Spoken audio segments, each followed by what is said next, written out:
नमस्कार दोस्तों, आज हम यूनेस्को की विश्व धरोहर सूची के बारे में देखेंगे। हम देखेंगे कि यूनेस्को विश्व धरोहर सूची में किन को शामिल करता है, कितने श्रेणियों में इसको बांटा गया, भारत के कितने स्थलों को इसमें शामिल किया गया। तो चलिए शुरू करते हैं। भारत में जो है अभी दिवाली को जो है इसमें शामिल किया गया है। ठीक है, तो यूनेस्को की विरासत सूची क्या होती है? सबसे पहले यूनेस्को की परिभाषा देखते हैं। United Nation Educational Scientific and Cultural Organization, ये यूनेस्को की परिभाषा है।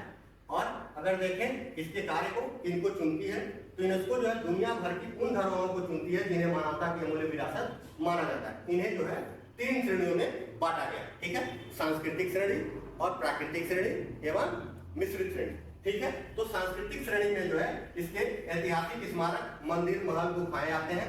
वहीं अगर प्राकृतिक श्रेणी की बात करें तो इसमें जो है जंगल, राष्ट्रीय उद्यान और झीलें आती हैं। ठीक है, और जब मिश्रित विरासत की बात करेंगे इसमें सांस्कृतिक और प्राकृतिक दोनों का मिक्स अनोखा जो मेल होता है उसको इसमें शामिल किया जाता है। ठीक है, अगर हम बात करें कि भारत में जो है कितनी यूनेस्को वर्ल्ड हेरिटेज साइट है, तो टोटल अभी तक जो है दिसंबर 2025 में जो दिवाली को शामिल किया गया, इसको लेकर के कितनी है 44 विश्व धरोहर स्थल शामिल है। ठीक है, जिसमें से 36 आपका कल्चरल हेरिटेज साइट है और 7 जो है नेचुरल हेरिटेज साइट है और एक जो है मिक्स हेरिटेज साइट, जिसका नाम है कंचनजंगा नेशनल पार्क, जो बहुत ही इंपॉर्टेंट है। ठीक है, हाल ही में अगर 24-25 की बात किया जाए तो नया शामिल किया गया स्थल मराठा जो है मिलिट्री लैंडस्केप ऑफ इंडिया, जिसे 2024-25 में शामिल किया गया था। ठीक है, अगर हम बात करें कि दिवाली अगर यूनेस्को की विरासत सूची में शामिल किया गया है तो क्या कारण रहा, क्या इसकी सांस्कृतिक विरासत के कंपोनेंट है जिसमें दिवाली को यूनेस्को की विरासत सूची में शामिल किया गया।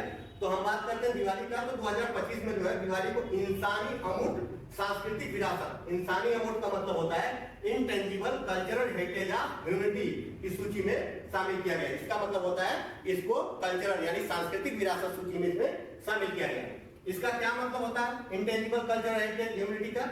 इसका मतलब होता है कि दिवाली सिर्फ भारत का त्योहार नहीं बल्कि पूरी मानवता की साझा सांस्कृतिक धरोहर मानी गई है। ठीक है, तो अगर पूरी मानवता की साझा सांस्कृतिक धरोहर मानी गई तो कुछ तो कंपोनेंट होंगे जो पूरे देश के समाज के और संस्कृति को मिला करके एकजुट करके चलता होगा। तो इसके बारे में हम देखते हैं कि दिवाली को यह सम्मान इसलिए मिला क्योंकि यह प्रकाश का पर्व है, अच्छाई की बुराई पर जीत का प्रतीक है, परिवार, समाज और एकता को जोड़ता है।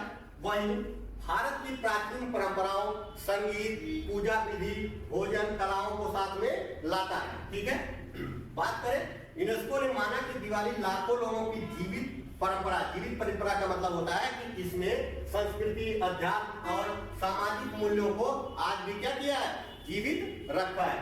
ठीक है, बात करें अगर हम यूनेस्को की अमूर्त विरासत में भारत के अन्य तत्व मतलब अन्य हेरिटेज साइट जो कल्चरल है वो कौन शामिल है, इसमें देखते हैं कि भारत की इन सांस्कृतिक विरासतों की सूची में शामिल हो चुकी है इससे पहले योगा, कुंभ मेला, रामलीला और दुर्गा पूजा।